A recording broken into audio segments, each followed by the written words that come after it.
Welcome to the Sales versus Marketing podcast. I'm your host, Scott, and today we're going to be sitting down with Kyle Turk, who is the VP of Marketing at Keynote Group. Now, Kyle is an award-winning entrepreneurial market leader with over a decade of experience building brand engagement, driving revenues, and client acquisition through both strategic and creative marketing solutions.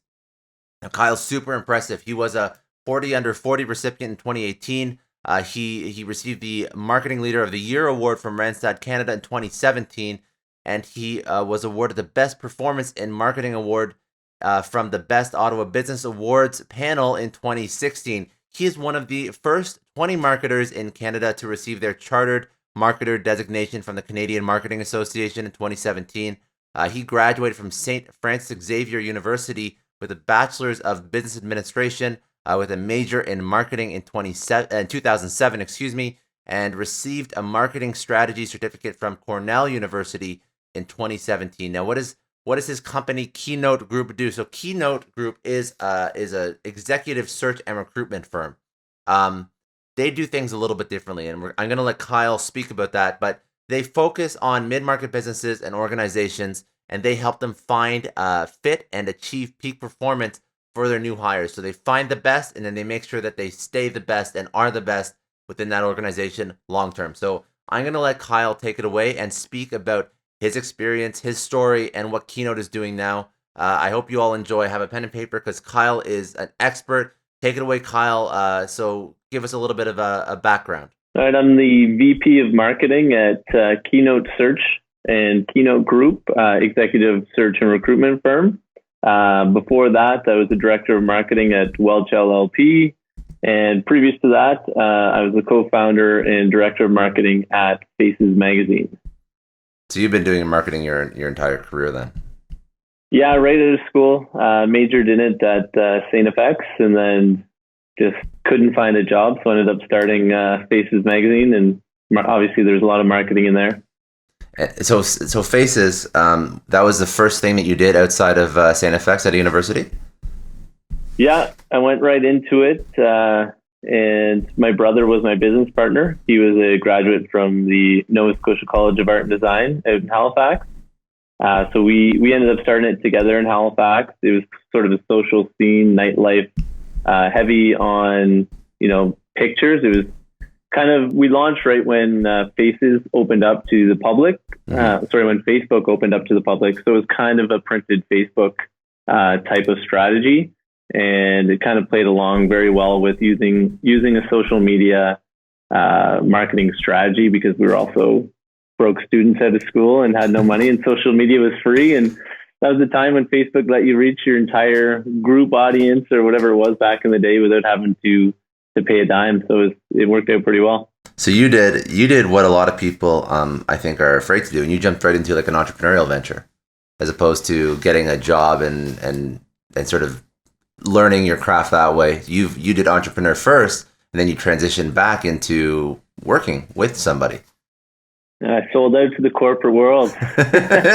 So I grew up. Both my parents are entrepreneurs. They run a business called Lawrence Slinger Service in Peterborough, Ontario, where I'm from. And so I kind of always grew up with entrepreneurs, and then they were very supportive for my brother and I to kind of hop in and follow in the entrepreneurship kind of path. And you find like that taught you much quicker than if you were trying to learn like through a company? Like I would assume so, just because I know like if you start your own thing, I used to work with a whole bunch of startups, and now I work with a company full time. I was working with startups. Like the lessons learned in startup land as a founder, as an entrepreneur, are like 10x what you're going to get working for a company. So yeah, I think one of the benefits of doing entrepreneurship right away is you learn sort of the facets of an overall business, how it all works.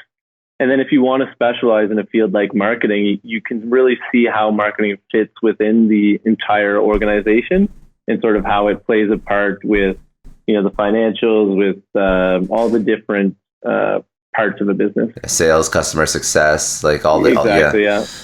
Okay, cool. That's an awesome background. So you've been doing marketing for a bit. Now you're VP marketing at Keynote Search Group. So what does Keynote do? So Keynote's an executive search and recruitment firm. So we find executives on behalf of companies to work for them. The difference between our firm, I think, and a lot of the other firms out there is we have a heavy focus on the post-placement side. So we offer executive coaching as part of our process, all inclusive in the rate as well. And we also have sort of a focus on using technology. They're incubating kind of their own proprietary AI backed onboarding tool at Keynote as well. So they're really focused on using the latest tech and finding sort of the best people to work at the business and combining that as sort of their main differentiator.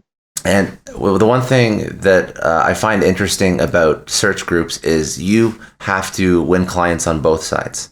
So you have to win the businesses, and then you also have to get the candidates. So as VP marketing, your messaging is not targeted at one customer. You're targeted at two like very, very different groups of people. So what challenges do you see with that? Like how do you circumvent that and be effective in both arenas? Very good question. I think for us, from an outward into the marketplace messaging, we target the businesses. So we're a business to business service. So we're targeting, the construction companies, real estate companies, tech, professional service, all those kinds of industries with our messaging, hire us to do your searches. And then once we get those searches, our second core message, like you said, is how do we find the right candidates and market to them the opportunity in a way that they want to work for these companies. So recruitment is turning into basically it's marketing at its core, right? It's how do you convince somebody to leave what they're doing and consider another opportunity. So a lot of the messaging is branding on behalf of our clients, coming up with the strategies to, convince somebody to want to talk to us to work for the company. And when does or who do you try and target? Like, do you speak to people that are in companies, or do you speak to people that are looking for jobs on like Indeed or LinkedIn? Who's your go-to target client? So I mean, we speak to both when we're doing a search, job seekers and sort of the passive job seekers. We call them as people who are open to a change but not actively looking. 9 times out of 10, it's going to be us by reaching out to somebody. It's not really the applicant that's typically going to be involved throughout the process with us. But we'll talk to 150 to 250 people per search, depending on the search and the criteria. Get interest from those people, narrow it down to maybe 50 type of the best candidates we think, interview them, phone screen them, narrow that down even further, and then present the clients with 4 or 5 key people that we think would work and be a good fit with their organization based on all the background we've done. So personally, I don't do any of the recruiting or the executive search work, but I see our team and I engage from a marketing standpoint with them at various areas in that process. Everything from the messaging that we put out there to instead of doing sort of those boring job descriptions that they all look the same, we'll put together sort of a package where it's more, we call them position profiles, but it's everything about the company. It's, what will success look like? What challenges will you face? But packaging it in more of a booklet, like a branded booklet where, people can really get a feel for the company that they're going to be working for, and sort of create that engagement early on as opposed to trying to create it later in the process. So you're mentioning, and I'm just taking notes, so don't mind me if I'm just writing down, because I just want to go back to some things, and this is the only way I'm ever going to remember. So you mentioned a couple things that are very cool. You mentioned like you have some tech tools, some AI that's really just crunching numbers and optimizing, I guess, on the candidate side, like which candidates are best for whichever particular job. So obviously you're not wasting your time. But you also mentioned something that's more of like a human touch, which you said post-placement coaching, or so what is that? I guess what is that, And why is that important for a candidate? Because you're doing it, you're spending time and effort. So what's the value add? So at Keynote, let's take the overall sort of executive search recruitment industry. Typically, it's more transaction driven. It's here's a person, here's an opening, there you go. And that's the end, right? So at Keynote, we put a 12-month guarantee behind anybody that we place. So with that, we want to make sure we're putting the right person in there. We want to make sure we're giving that person the right tools and make sure that they're set up for success. That way the client's happier with us, the candidate is more successful. And then by adding that executive coaching piece in there to help the candidate perform in their new role and, how to work with their manager, that kind of thing. What that does, it kind of ramps them up for success quicker. So they're able to provide more value to the company we just placed them in a shorter amount of time. It keeps them on track. So it's helping the company by delivering better performance out of the people we're placing, and it's also helping the candidate by becoming a better performer at their new company. And you did mention that you don't actually do the recruiting. So I'm going to ask you this question. If you don't want, it's cool. But what are some of those things that a candidate, or that you help a candidate with when they're moving into their new role as part of that post-placement process that you see really help them? Yeah, so I can speak to this because at Keynote, our CEO James Baker and his wife Donna, our managing partner, they like to practice what they preach. So they actually, each employee that they hire at Keynote goes through that executive coaching process to better help them so that we're performing better, but also for us to grow. And part of that process is they learning a profile of who you are, your characteristics, where your strengths and weaknesses lie, as well as where the profiles and strengths and weaknesses of our managers are. So for them, how do we approach them to engage them best in our conversation? It's about basic self-awareness. It's about awareness of the people around you and how they like to work. So that, the golden rule, treat others like you'd like to be treated. Mm-hmm. But through the coaching, obviously it's the platinum rule that, most people go by is treat others the way they want to be treated. So it's about learning about all the other executives in Keynote and how they would like to be treated, how they would like to be spoken with, to sort of improve our engagement and our collaboration. Do you, I'm going to ask this question, and I think I know the answer because I've worked in a variety of organizations myself, but is that something that you've seen with other companies, or is this like something that's really refreshing that you've seen with Keynote, this attitude? Yeah, I think most companies have, a professional development type, like a type of program and system where they want you to grow. But I think Keynote takes that extra mile by, really, they put a lot of value in us as employees, and they, it really showcases that they're investing in their future as a company by investing in their people. So I think they take it an extra notch. I think it's very unique for a company. I think it's strong that they focus so much on being self-aware and also like really understanding not just the professional drivers, but the emotional drivers of people that you work with. I think that's something that's really nice, and I didn't, I don't know a ton of companies that do that or care about that. So it's refreshing to hear that. Okay, so that's really good. So that's like a nice little summary of what you're doing for clients with Keynote. Let's take it back to your specialty, so marketing. So, what is your overall strategy? It could be that you've seen work in your space. So you're in the executive recruitment space, but there's so many different facets to marketing. You have SEO, you have SEM, you have social, you have mail campaigns, you have pushing stuff out as like a thought leader, a subject matter expert, social selling. There's like a million different ways that you can market yourself. So is there something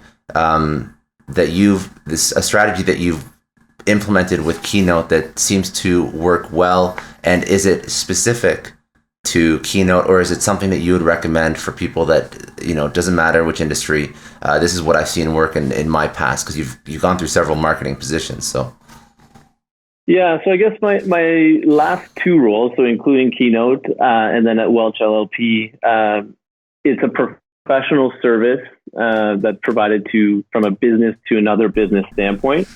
So from that standpoint, what I've found to be very successful is using a content marketing strategy where, we'll produce thought leadership pieces, even if it's content about our company, being in the community. I find the content marketing strategy, creating webinars, how-to guides, blogs, videos, just anything to really engage an audience and pull them in to want to work and learn more about us and learn more from an education standpoint, as opposed to pushing out advertising saying, hire us, we're really good at executive search kind of thing. So I think it's more that pulling in the audience and the key decision makers that we're targeting, as opposed to pushing out our messaging. do you find that, and I agree with you, I think that is the way that you have to differentiate yourself just in terms of general marketing strategy, because I find that too many people are just pushing stuff out, but the truly successful ones are those thought leaders, right? And the conversations, for example, that I don't know how your sales force works, and maybe you can shed a little light on that and how they work in terms of like your inbound lead, your lead funnel. Yeah. But I think that if you push out content that positions you as a thought leader, as a subject matter expert, at the very least, it's going to make the conversations when your sales force engages with your target customer much easier to convert. All these things are just easier, right? As opposed to, you push content out there and now your sales force is bombarding people and cold calling them, which is something that you do have to do anyways. But I think that if you, like you said, your content marketing strategy, it makes everything a little bit warmer than. Yeah, we actually don't do any cold calling. What we do, we'll engage with our leads that would be warm leads because they've already engaged with our brand. Mm-hmm. But being in that professional services market, a lot of the new business we'll get is referral based. It's word of mouth. So what we kind of focus on, and that's why the content marketing strategy works so well, is when somebody recommends us to another potential client, the first thing that client's going to do is they're going to Google us or they're going to go to our website, right? Yeah. So we want to make sure that as soon as that happens, we're supporting that interest by ensuring we're seen as experts. They can build trust with our brand right away. So it's a lot of supporting that sort of word of mouth. And then because the sales cycle is basically, it could be years, it could be weeks, it could be months. Because it's a service, it comes up when the need arises. So when the need for a new executive arises, that's when we want to make sure we're top of mind.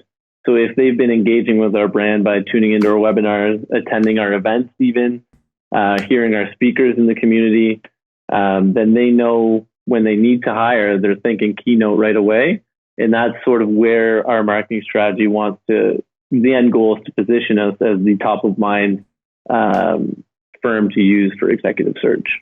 Do you find that other firms in your industry are doing what you're doing, or is it do they have a more like a legacy approach to marketing? I think a lot of the firms are doing similar stuff, but I think it's how you execute. What a lot of people do is they'll read best practice guides, right? And they'll say, I've got to do Facebook ads, I've got to do a webinar, I've got to do a how-to guide. But the doing it properly means, you've looked at your customer base, you've looked at your audience, who you want to target, you understand the journeys they take, both online, going to events. So it's true, the different personas of those key decision makers and how they fit the industries and how you can engage with, because the CEO of an engineering company is completely different from let's say a managing partner at an accounting firm, right? Mm-hmm. Yeah. So you got to look at, how to reach each of them, and the content you put out has to be niche enough or personalized enough that it's speaking directly to one of your key client personas. So without all that background work of truly understanding how they engage, what they're doing, if you're just putting out a guide because you best practices, that's what you need to do, and you're putting out how to do executive search or something guide, it's not going to be effective. So I think creating those niche pieces and speaking to a core group of your audience, and then using tools like LinkedIn ads where you can really get granular in your targeting and use that guide to simply target the one target that you made it for, right? Yeah. So I think it's really breaking out each of those people and doing it properly. So that's also a really good point. How do you properly define who those buyer personas are? How do you collect enough data to be sure that that's what that person or how they interact with your brand? Yeah, so marketing automation software, so something like a HubSpot, Marketo, Pardot, Acton, all these are great softwares from a marketing standpoint that allow you to collect data on your potential customers, on your customers, how they engage with your brand. So you can track somebody along, what pages they went to, what type of news items do they like to see, because it's referral driven. It's what people are, what testimonials do they look at? Do they want to see what work we've done? Do they even care about our industry pages? You can, what events are they going to? By pooling all that together, you're never going to know exactly because every person's quite different, but you can get enough data to truly understand what makes them take action. At least enough to create a persona for them. That's so, yeah. Exactly. Yeah. And then once you have that persona, something like LinkedIn ads, I don't even look at LinkedIn ads from an ROI perspective at the start.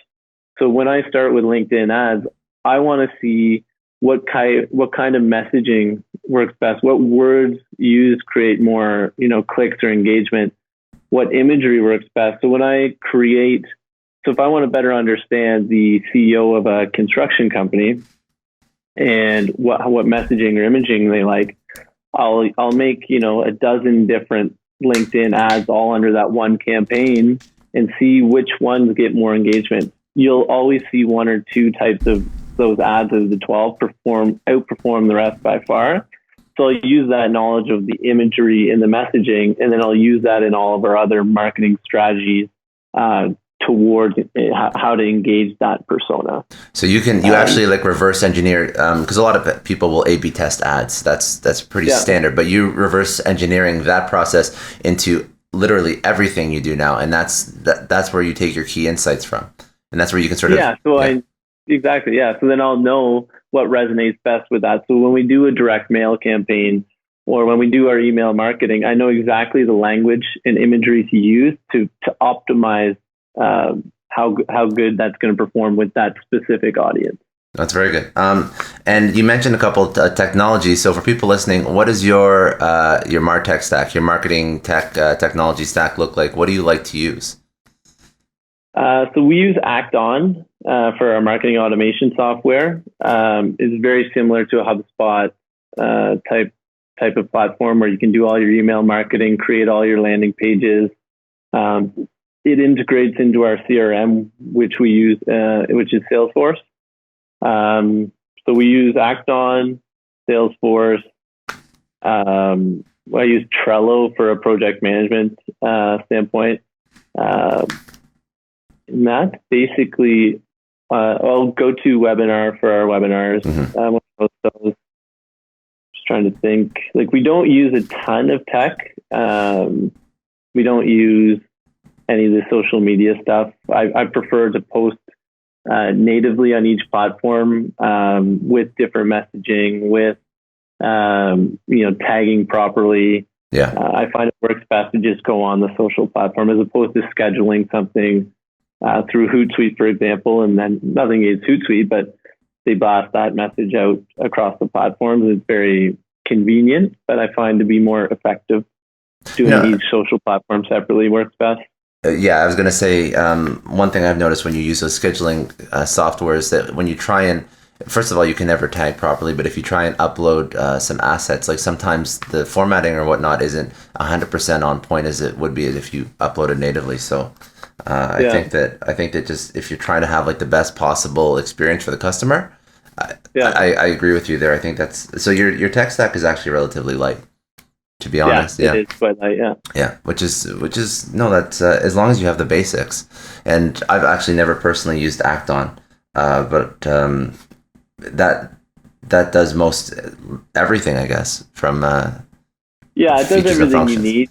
It doesn't have like Pardot, HubSpot, Marketo would have slightly different and probably a bit more robust sort of mapping out the personas and nurturing and constant contact and that kind of thing. But for us at Keynote, personally, I don't do any automated follow-up email marketing campaigns or touch points with our clients in our database, because my personal preference is to only contact somebody when there's something relevant to them. I don't want to force something that I think, this is the path that they're going to want to take. Although it's been proven and study shows that it's effective at conversion, I find only if there's something really important do I want to make sure I push that out. So I don't use any drip campaigns, no nurturing, that kind of thing.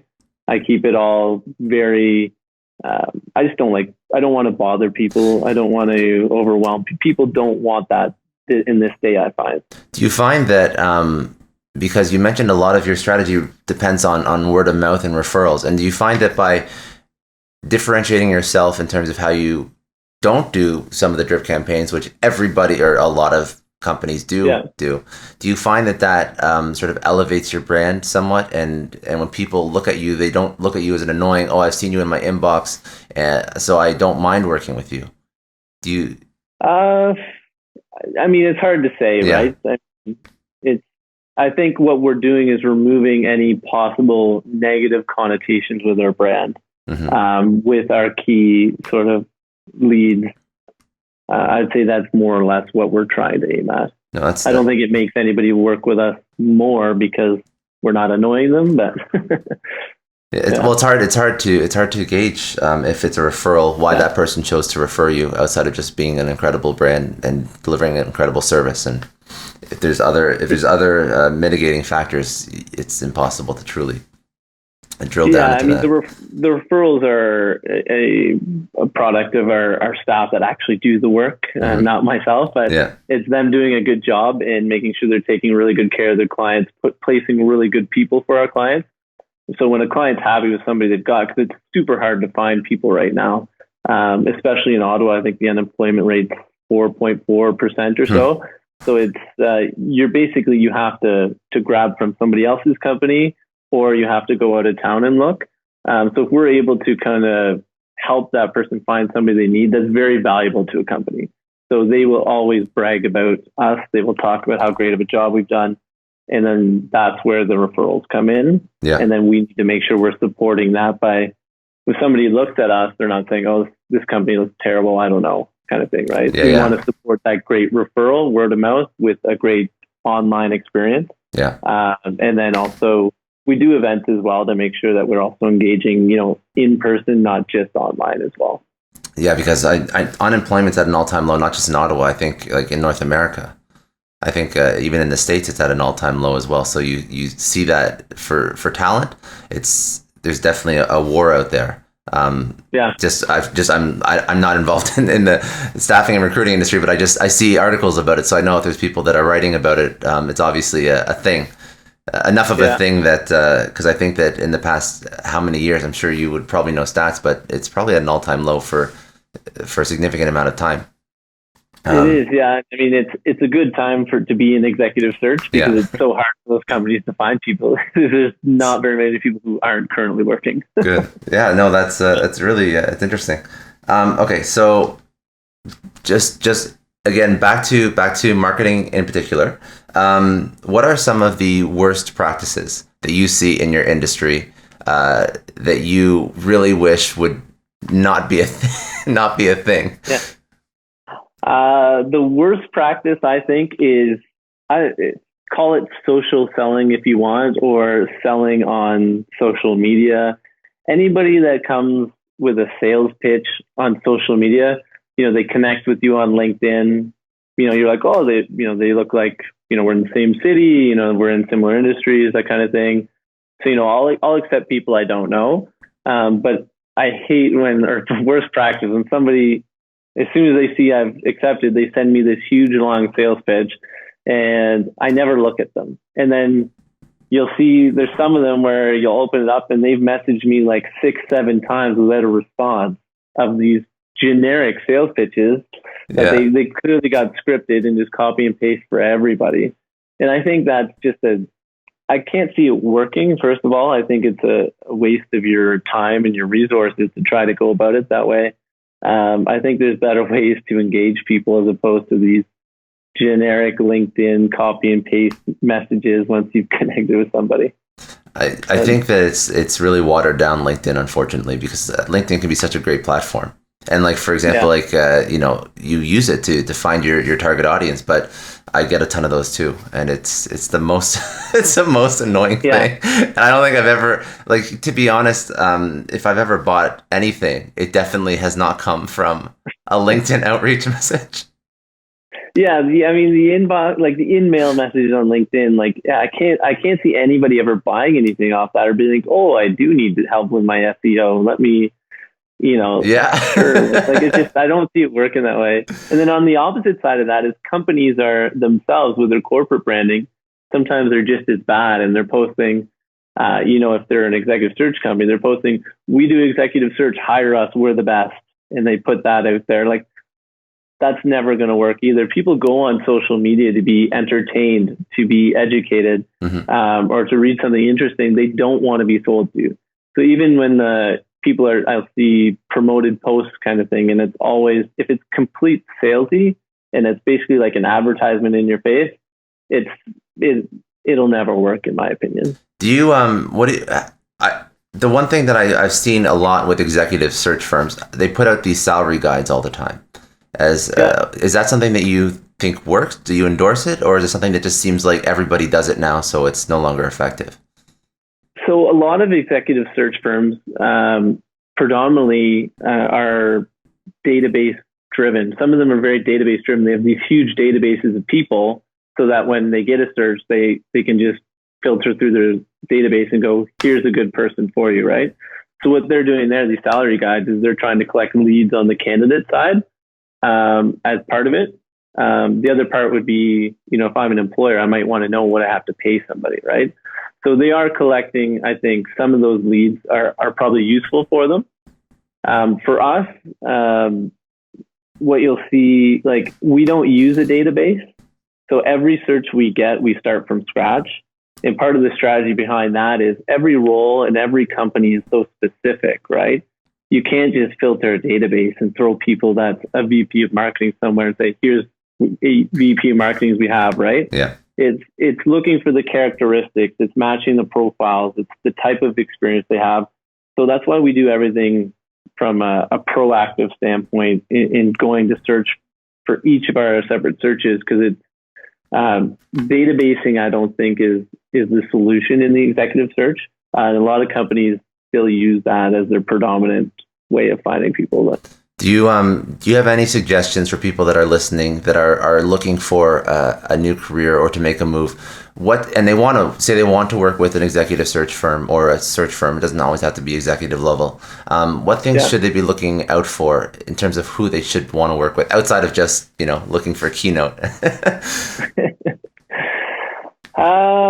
I think, fit is always the biggest thing, right? People, you got to fit with the organization's culture.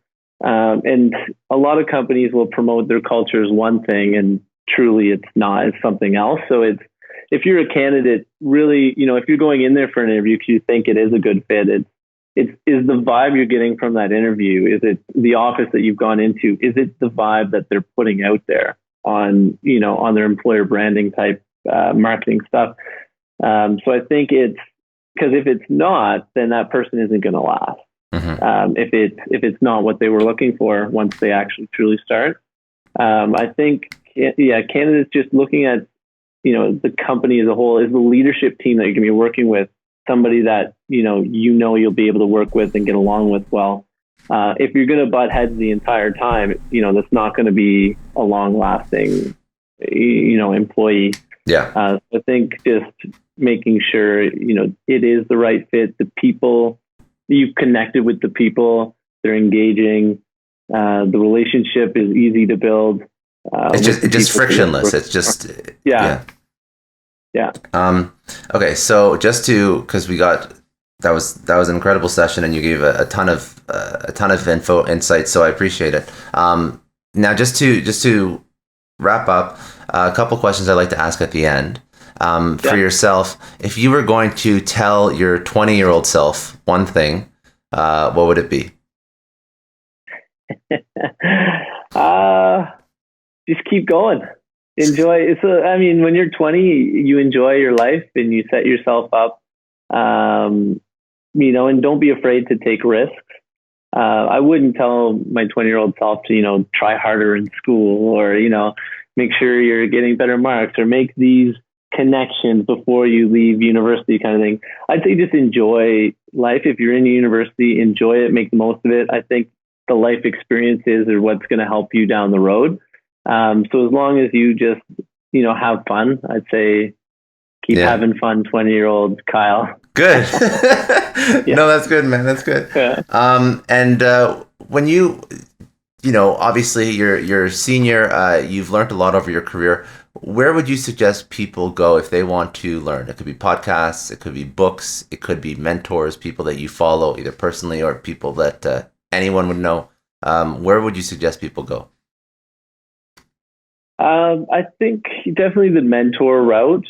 I think you would learn a lot more quicker to advance your career. You get better guidance in terms of you have basically a sounding board is what a mentor can be for you, and they can really point you in the right direction. I think that would be definitely a key way to learn. And also, there's so many free resources online. So if you're in marketing, you can take a Google's AdWords certificate, Google Analytics certificate. You can take a social media marketing certificates, inbound marketing certificates. They're all available for free, and it's great. It's a great way to learn your field, and be that with some of those things that do have tangible certificates to them. You can also add that to your resume, and it helps you become more well-rounded quicker. So I'd say mix between the mentor and basically just free online courses. Cool. And is there anything that I didn't hit that you wanted to speak about, or do we get? No. Cool. Awesome. Yeah, I think it was good. Yeah, awesome, man. Cool. So where do people, if they want to reach out to yourself or Keynote, where can they find you? So if you want to reach out to me, you can find me on LinkedIn, Kyle Turk, VP Marketing at Keynote Group. And if people want to get in touch with Keynote, you can visit our website, keynotesearch.com. All right. And next time I'm in Ottawa, we'll grab a beer or something. Yeah, definitely. Hit me up. All right. Cheers, buddy. We'll talk soon. Bye now. Cheers. Well, you heard it from the man himself, Kyle Turk, VP of Marketing at Keynote Group. If you want to hit up Kyle, hit him up on LinkedIn. He's obviously a very knowledgeable guy, a great resource to learn from, and I hope everybody got something from this. Thank you so much, Kyle, for sitting down. I learned a lot, and it was a great session. So this has been another Sales versus Marketing podcast. You can download this podcast wherever podcasts are found, or you can go find it on YouTube as well. If you haven't already, hit like, hit subscribe, share this podcast with your friends, family, coworkers, colleagues, peers, whoever you think can benefit. If you haven't left a rating, please leave any rating as long as it's a 5-star rating. And if you do have somebody who you think should be on this podcast, please reach out to me. You can hit me up on LinkedIn, linkedin.com/in/sdouglasclary, or you can email me, sdouglasclary@gmail.com.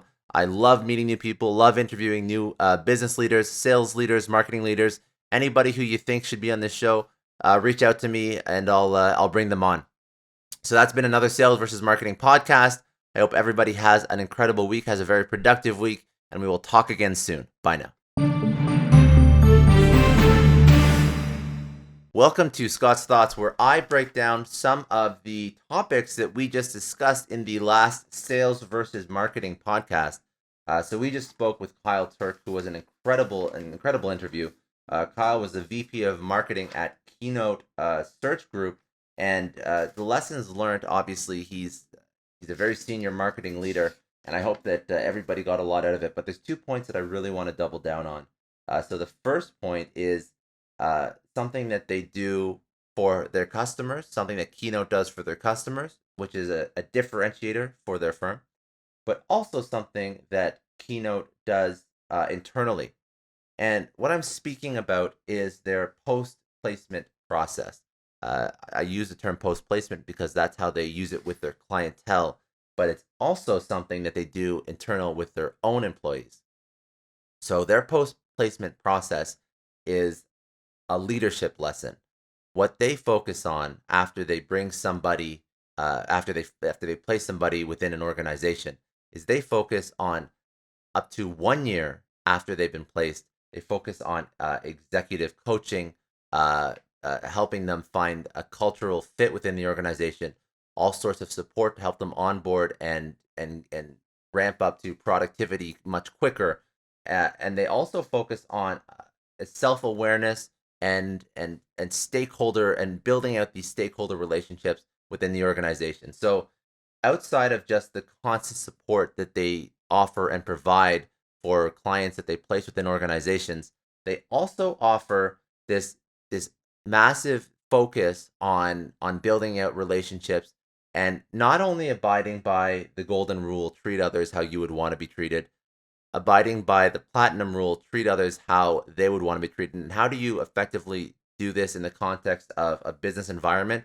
Well, you have to know the people, you have to build relationships with them, you have to facilitate that process of understanding the stakeholders that you will be dealing with on a day to day and building out these meaningful relationships, because not only will that allow you to work with them more effectively and be self aware of how you interact with other stakeholders within your organization. This is again something they do for their clients.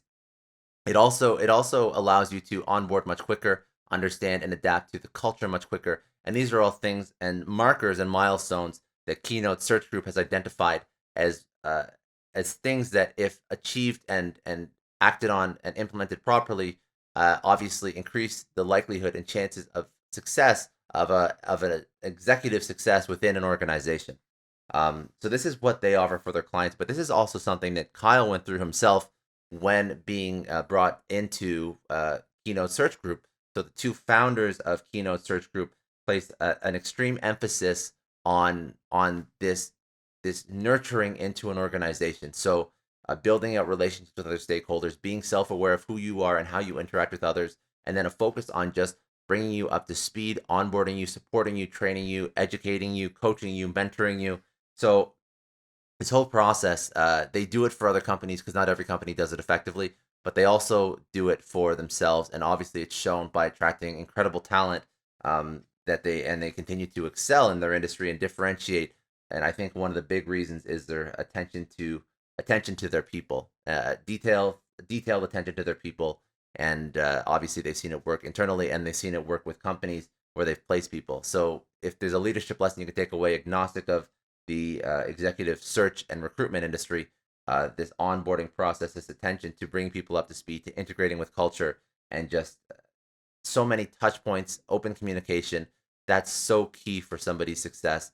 If you just throw them into the fold, if you have a sink or swim mentality, unfortunately, there's a really good chance they're going to sink. So by handholding, not in a micromanaging way, but in a true care, in an authentic caring for their success within your organization, I think that you'll see long-term success with candidates you bring in, and I think that you will help them integrate into your culture and make them more effective and make the entire work group or business unit much more integrated and efficient. And all this stems down to building relationships between people and understanding other people and being self-aware of how you interact with other people. So that these are all great leadership lessons, and you can have a whole discussion just on those. The other point that Kyle spoke about that I really liked was his focus on content marketing. So he adopts a content marketing strategy, and I'm going to preface this by saying that this is something that we learn about a lot now. We've spoken to a couple different marketing leaders, and the the same type of strategy is implemented, industry agnostic. You start to see a theme come up, and when you start to see these themes come up through different marketing leaders, it's something that you should probably take note of and think about incorporating into your own business if you haven't already done it. So what Kyle preaches for his content marketing strategy is to put out content that positions you as a thought leader, as a subject matter expert in the space. You're creating these educational content that allows people to understand your expertise in an industry. They're consuming your brand online or wherever it may be, at an event, at a trade show, on social media, and all the content that you're putting out there. It's not pushing your own brand, pushing your own company. You're educating. You're acting as an advisor. You're acting as a consultant, and you're building a level of rapport with clients that are consuming you online, or without a direct touch point. It could be at a show where you're doing a presentation, or you're a keynote speaker or a panelist. It doesn't really matter. You're putting things out there that help people understand that you know what you're talking about. And you do that by giving them educational content that can help them through their pain points. And you know what those pain points are because you're the industry expert. So for executive search, you're probably putting content out there that helps people understand the best practices for hiring and onboarding and success, or finding the right candidates. All these things that companies struggle with, Keynote is creating as part of their content marketing strategy, and that's how they put themselves out into the market. And by creating this thought leader, subject matter expert content and pushing it out into the market, what Keynote is doing is they're allowing themselves to build trust with their potential clientele before they even engage with them. Because as we know, in today's day and age, people consume, and the customers are significantly farther down the buyer journey. So they've already consumed 50 to 60 to 70% of the information they need to make a buying decision before they even speak to your sales reps or your sales force. So you want to make sure that the content that they do consume are things that obviously build that level of trust, because at the end of the day, that level of trust is what we have to build with our clients for them to effectively buy from us. Because if we don't build trust, they will never buy from us. It doesn't matter our price. It doesn't matter how good our product is. If we don't build trust with them, they will never buy from us. And customers always buy from people they trust. They may validate that buying decision through pricing or through features, benefits, functions, integrations, other sort of tangible, logical buying motivators. But at the core of that is always trust. So to build that in a digital environment is to build out and position yourself as a thought leader, a subject matter expert. And then once you do that effectively, everything else gets easier, because now when they actually speak with your sales force, now the conversations flow a little bit easier. Everything converts better, and the leads are no longer cold. They're warmer because they've consumed all this incredible information online that your company is associated with. So those are the 2 points that Kyle spoke about that I really liked, and I really wanted to double down on. There was a ton. Kyle was a great interview. But if there's 2 things you can take away, I think those would be it. But anyways, this has been another Scott's Thoughts. I really hope you enjoyed that podcast and that interview. As always, have a great week, have a productive week, and we'll talk again soon. Bye now.